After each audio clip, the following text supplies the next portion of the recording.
welcome to this week's Wildlife Matters podcast, and I'm your host, Nigel Palmer. This week's podcast concludes Season 3 with a feature on international wildlife. Wildlife Matters investigates returns to expose the trophy hunting trade in the illusion of conservation. We will disprove all their claims about conservation, its benefits for the local economy and tourism, and even its benefits for animal species to be killed to save others. Yeah, right. Wildlife Matters believes that every life matters and that all creatures on this planet are sentient. That is why we occasionally get outside the UK to explore international wildlife issues. And of course, we've got the very latest nature news hot off the press, and we'll find time to relax and enjoy some precious time in nature with this week's Wildlife Matters Mindful Moments. But now, let's get ready for this week's Wildlife Matters Nature News.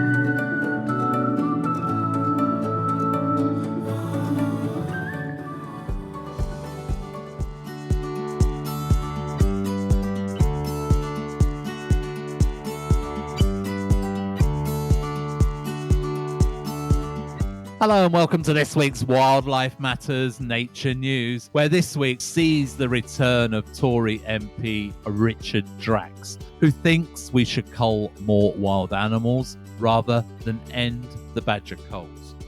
Drax has quite a reputation for speaking crap whilst under the protection of the Commons, and once again has put his foot in his mouth by saying all wild animals should be culled in response to the conservation groups who are calling for an end to the badger cull.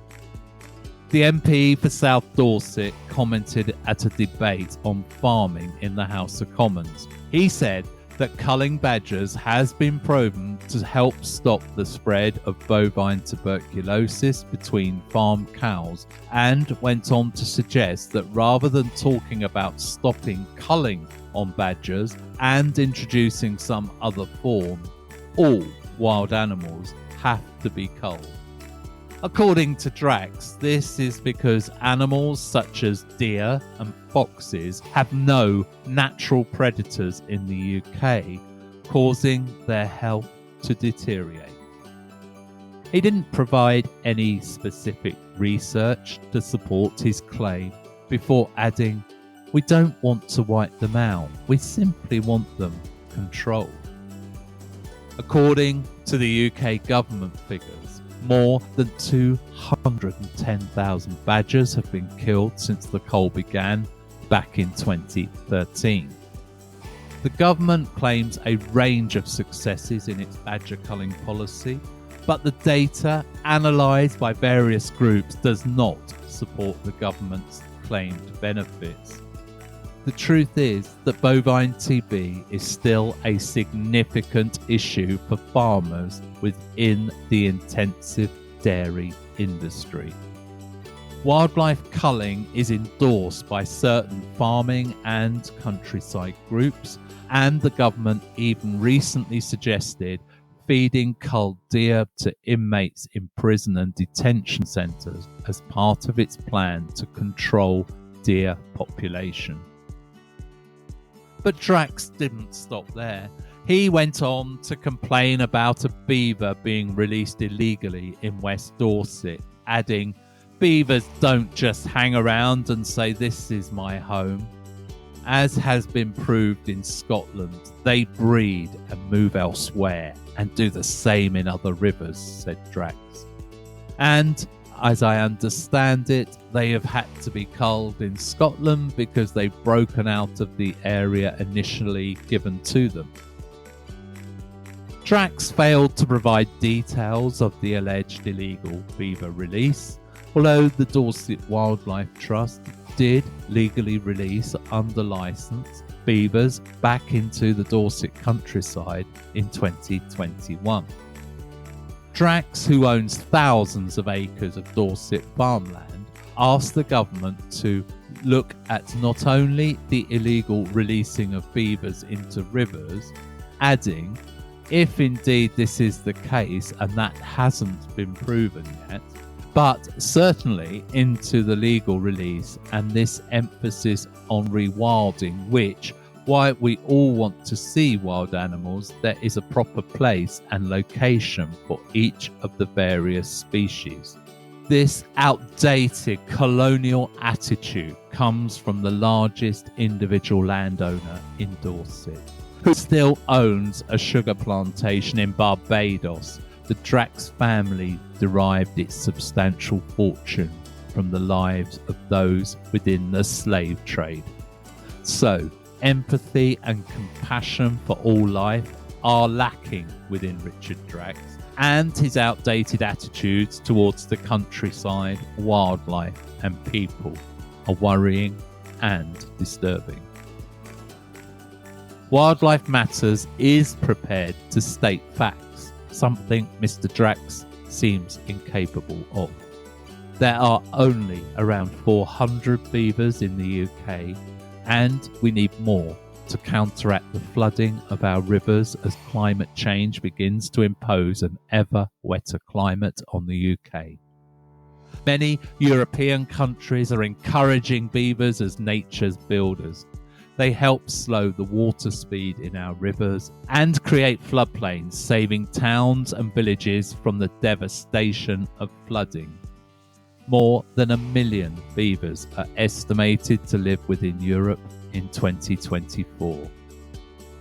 And that has been this week's Wildlife Matters Nature News.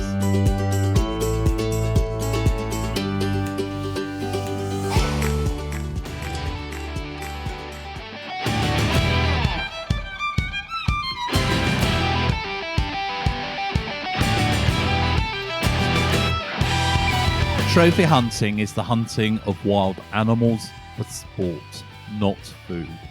Usually the animal is stuffed or a body part is kept for display.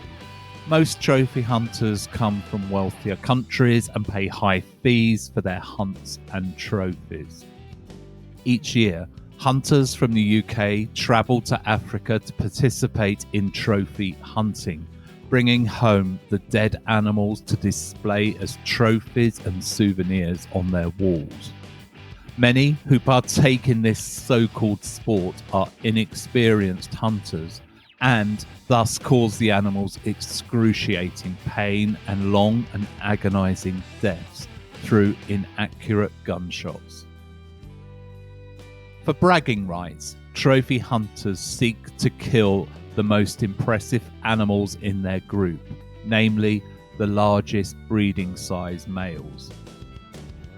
According to the Convention on International Trade in Endangered Species, or CITES, 290,000 trophy items from nearly 300 CITES-listed species were exported worldwide between 2008 and 2017.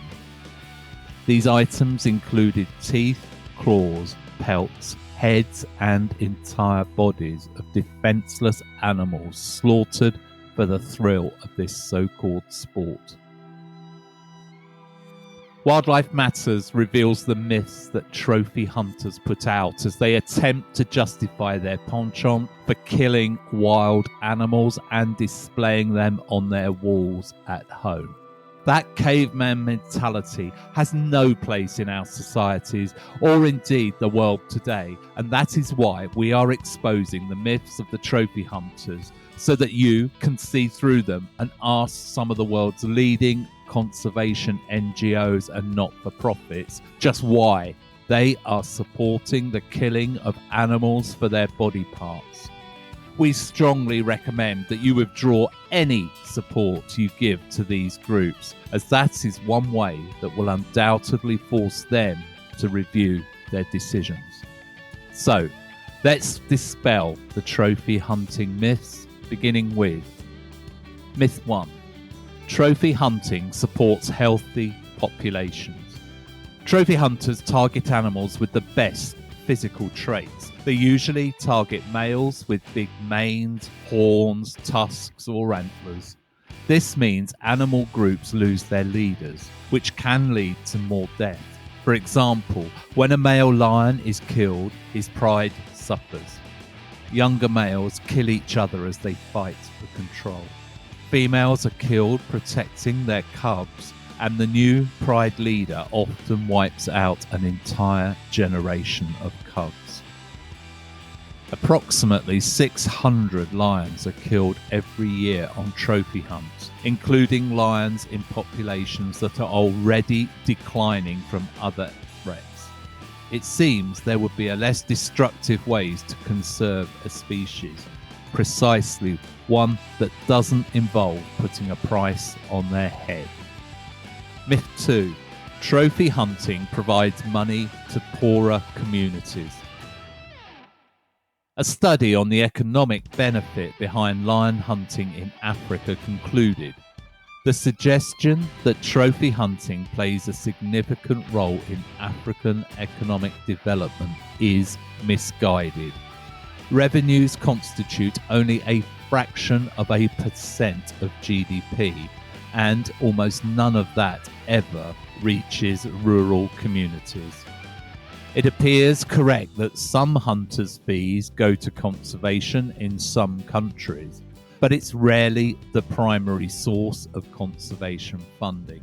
In reality, the agents, trophy shooting companies, and even the local government officials take the largest share of the sport hunting proceeds. This leaves around 5% for the local communities and the conservation of the local wildlife and habitat. Myth 3. Trophy hunting prevents poaching. Trophy hunting protects and empowers poachers. Poachers can gain access to protected areas where they can claim they are scouting for a trophy hunting client. It's tough to regulate poaching when trophy hunting is legal. This access to the animals is equivalent to leaving the keys with the prisoners at the jail. Exploiting this position is easy, and the local authorities cannot police it. Before the whaling moratorium was introduced, legal quotas were widely used as covers for poaching, driving some species towards extinction, and now the same is happening with trophy hunting of endangered species. Hunting animals for trophies, especially large game animals, can lead to a slippery slope in which the animals are the victims. Myth 4. Trophy hunting supports species conservation.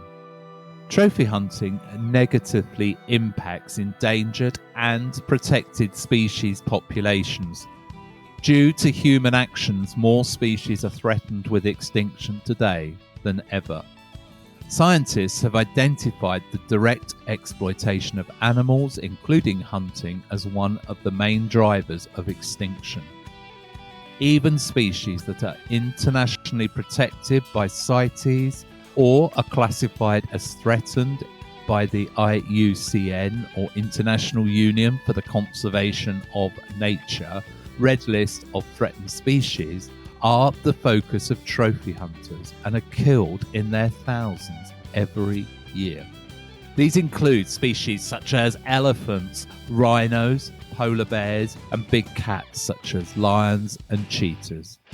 Populations of many hunted species have decreased dramatically, with scientific studies showing that trophy hunting depletes animal populations within hunting areas and negatively impacts populations in the adjacent protected areas. Myth 5. Trophy hunting targets surplus or old animals. Trophy hunters typically target animals in their prime because they make the best trophies. Do you believe that they would pay all that money for the head of an older lion on the wall? Trophy hunters typically target animals with physically impressive characteristics that they believe make the best trophies, such as those with the longest tusks, the largest horns, or the darkest manes. In nature, these characteristics are critical indicators of good health and strong genetic predisposition. Animals possessing these traits are usually the most important members of their population and play a crucial role in the reproductive success and survival of the group, particularly in social species where older animals often lead with their ecological and social knowledge. The shooting of adult male lions, cheetahs, pumas or brown bears often leads to infanticide, meaning a successor kills the offspring sired by his predecessor in a social group or geographic area. It's not just Africa that has a problem with trophy hunting. Studies conducted on brown bears in Scandinavia have shown that hunting has led to unnatural selection, changes in animal behavior, and population dynamics that affect the reproduction rate. The negative impacts of trophy hunting go beyond just the shooting of a single animal. Hunted species are also under pressure because hunters value the rarity and size of the trophy when choosing their targets. Hunting associations and businesses increase the demand for particularly impressive or rare trophies by holding competitions and offering packages that promote and reward hunters who secure such trophies. Myth 6. Trophy hunting is strictly regulated and sustainable. In many countries that permit trophy hunting, there are severe problems with governance and a need for more regulation and control. The incentives of high profit margins mean that the rules governing hunting, such as quotas, age of the animal, or area restrictions, are frequently not complied with, and revenues generated from hunting fees typically fail to reach the local communities. Hunting quotas are often arbitrary and based on inaccurate or outdated rather than reliable scientific data. Additionally, they are of course biased towards the trophy hunters. More reliable population estimates are needed for most leopard populations, making it impossible to determine sustainable hunting quota levels. Despite this, the species is still heavily hunted. Studies have shown that leopard populations have significantly decreased in recent decades due to habitat loss, poaching, and poorly regulated trophy hunting. Myth 7. Trophy hunting guarantees healthy animal populations. A trophy hunter's main objective is to obtain animal parts for trophies, which means that maintaining healthy animal populations and ecosystems is not a priority for trophy hunters. They tend to hunt mature individuals in their prime, which can have negative genetic, social, and ecological impacts on their populations.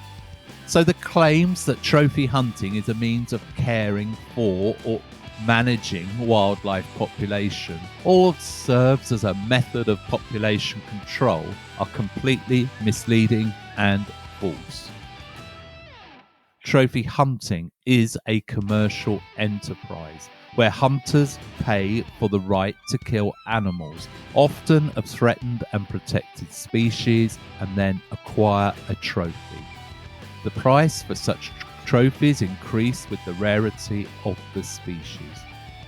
Trophy hunting trips are primarily motivated by the desire to hunt charismatic, endangered megafauna species in remote regions of the world rather than any intention to contribute to maintaining healthy wild animal populations.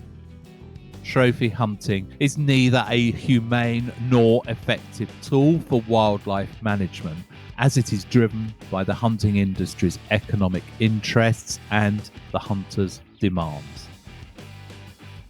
Myth 8. Trophy hunting reduces human-animal conflict. Humans' increasing intrusion into wildlife habitat leads to resource competition and the potential conflict between humans and wild animals. Trophy hunters claim their actions help mitigate such conflicts by targeting problem animals. However, it is often impossible to identify individual animals that cause problems, while studies show that killing problem animals is not an effective way of resolving these conflicts anyway. In reality, trophy hunters always prioritize hunting animals that will provide them with the best trophies. Removing these animals can disrupt the social dynamics within the group, potentially increasing conflict with humans. Predators may be forced to venture more often into human settlement and prey on farm animals as a readily available food source, especially if human activities have depleted the wild prey populations. Hunting can directly lead to human-animal conflict.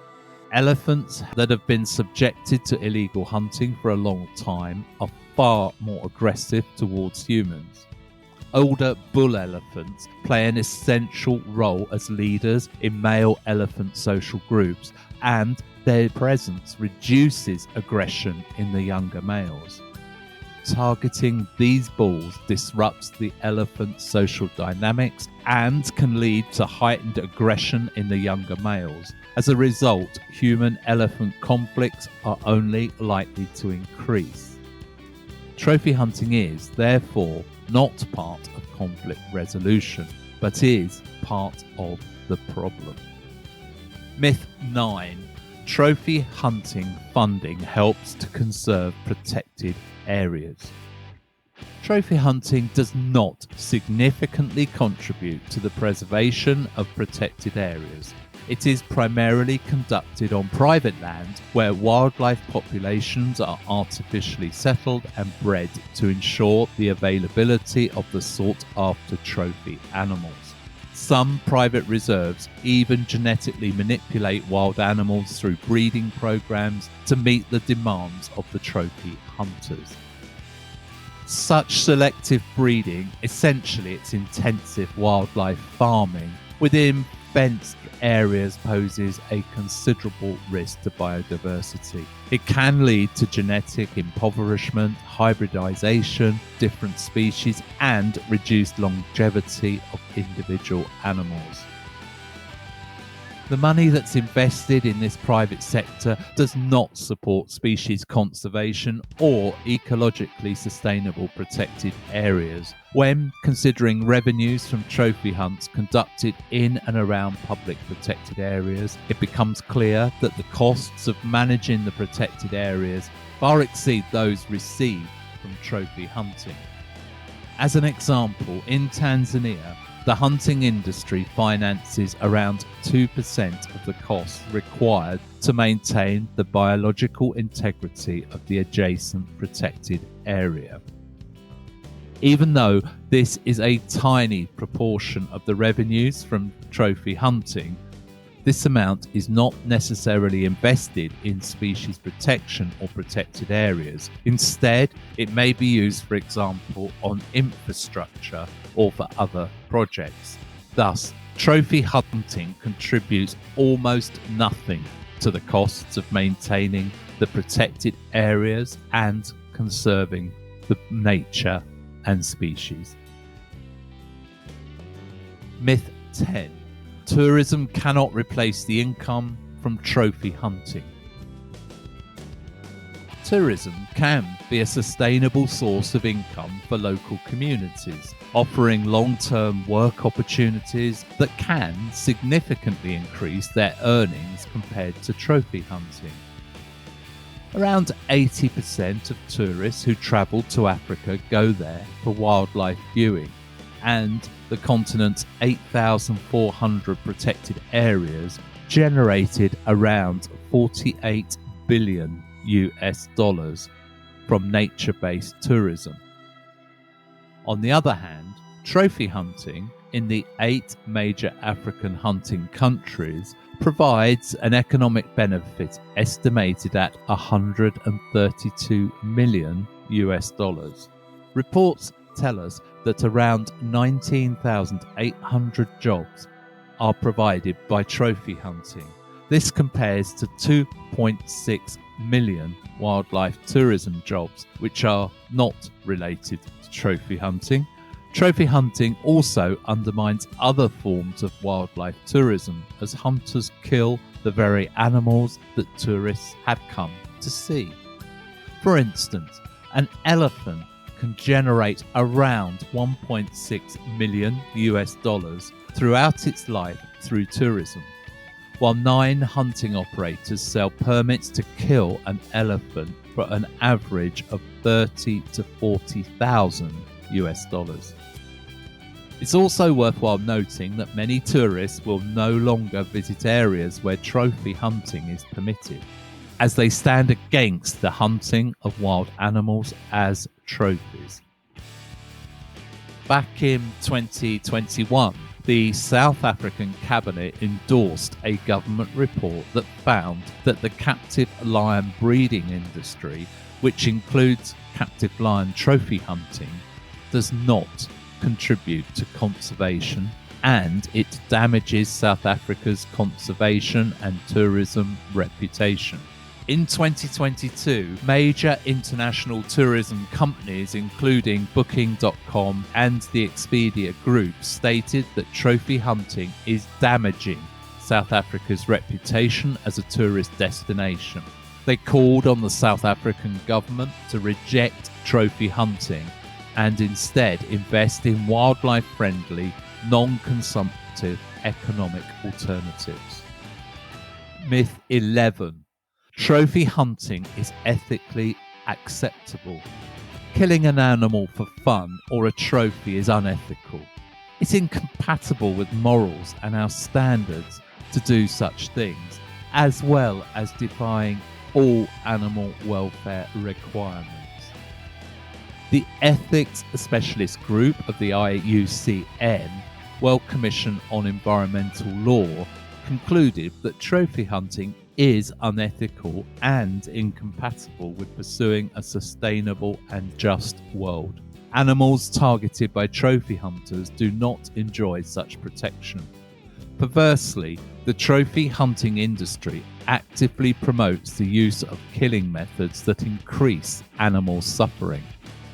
The trophy hunters violate ethical principles and legal provisions in their home countries when they come hunting overseas. For example, trophy hunters often use cruel hunting methods that are banned in many European countries, such as hunting with bow and arrows, 10 crossbows, muzzle loaders, and pistols, hunting with dogs, or shooting captive bred animals in small enclosures. Cruel hunting methods and the lack of experience of many trophy hunters also contribute to the prolonged suffering of animals, with a complete disregard for the fact that animals are sentient creatures capable of suffering and forming critical social relationships. Several European countries have already taken an action, with France and the Netherlands banning the import of hunting trophies. The Belgian Parliament voted in favour of an import ban on trophies in 2022. Finland's new Nature Conservation Act, which came into force in June 2023, prohibits the import of hunting trophies from countries outside of the EU, and similar proposals are being discussed in other European countries. The European Parliament has called an import ban on trophies of CITES protected species. Myth 12. Import bans on hunting trophies undermine the sovereignty of communities in exporting countries. Now, every country has the right to establish laws related to species conservation, but due to the current nature and wildlife crisis, in which over-exploitation is a significant contributing factor, national trade restrictions are necessary to safeguard vulnerable species from exploitation. These restrictions are explicitly provided for in international and European legislation. Import bans on wildlife products, including hunting trophies, are critical for wildlife conservation and are already in effect worldwide. The hunting lobby claims that such bans prohibit source countries and their citizens from utilising their natural resources, which is incorrect. Instead, governments take responsibility for protecting wildlife and act based on legal, ethical, and social obligations. Trophy hunting is a business model, prioritising individual profits over the common good. When wild animals are treated as commodities, there is a significant risk of excessive exploitation, particularly for a threatened species. So, that's the 12 myths dispelled, but what is the British government doing? Well, in 2021, the UK government pledged to implement one of the world's most stringent bans on the import of hunting trophies, covering nearly 7,000 endangered and threatened species. After years of campaigning for a ban on the import of hunting trophies, Henry Smith, the MP for Crawley, introduced a government-backed private member's bill. The bill passed through all stages in the House of Commons and was then debated in the House of Lords in the late summer of 2023. Unfortunately, a few pro-hunting peers held the bill hostage in the House of Lords at the committee stage, and it was dropped. However, John Speller, MP, reintroduced an identical hunting trophies bill in December 2023, and the second reading of that bill is scheduled for March 2024. Wildlife Matters urges the UK government to take responsibility and implement one of the strongest laws on importing animal body parts as trophies. Observing wild animals in their natural habitat is an awe-inspiring experience. During an ethical safari, it's common to see elephants, buffalo and giraffes sharing the same waterhole. Watching lions enjoying the sun and leopards resting under a nearby tree is truly memorable, and if you're lucky, you may even catch a glimpse of a rhino. Unfortunately, what should be a peaceful and unforgettable experience for us is nothing more than a hunting ground for people who want to kill these animals for so-called sport. That's why we must work together to put an end to trophy hunting and its counterpart, canned hunting. And we start by banning the import of animal body parts as macabre trophies. But that has been Wildlife Matters Investigates Trophy Hunting.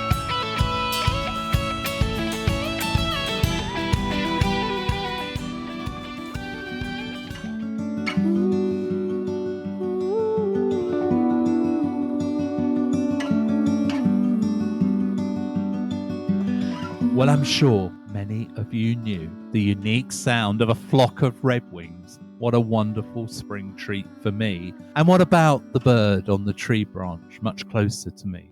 Well, that was a beautiful little dunnock. And that has been this week's Wildlife Matters Mindful Moments.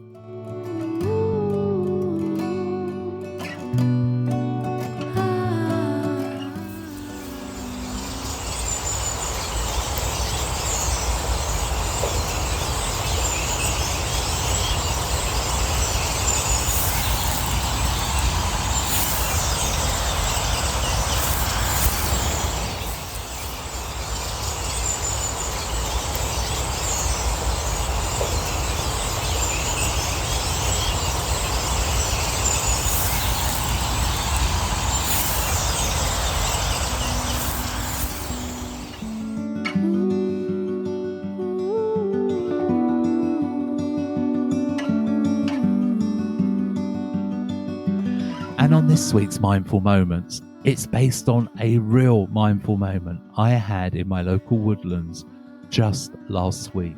It was early on a Monday morning, and I was treated to this fantastic sound of winter visitors arriving in a large flock of maybe 100 or more birds to feast on the beech mast and berries. But what are these birds, and can you pick out the bird in the foreground?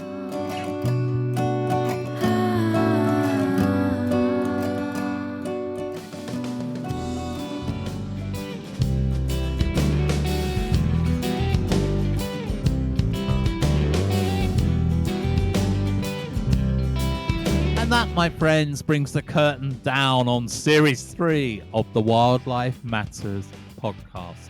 It's been a blast. Wildlife Matters will be back on the 10th of April with Series 4. And we are looking forward to bringing you more interviews with people working for the benefit of wildlife and nature, more exclusive undercover reports into the cruelty and persecution of wildlife in Wildlife Matters Investigates, and more species-specific episodes.